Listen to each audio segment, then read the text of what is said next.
To transfer money to a Fidelity Brokerage account, start by visiting fidelity.com on a web browser and logging in with your username and password.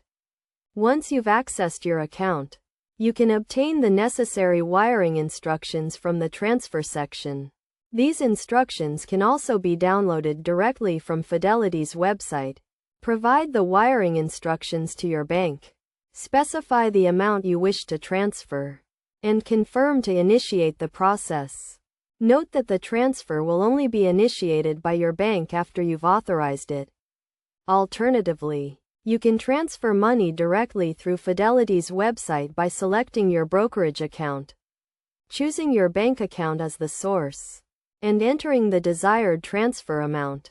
After reviewing the details, submit the transfer request. This straightforward process allows you to easily transfer money to your Fidelity Brokerage account.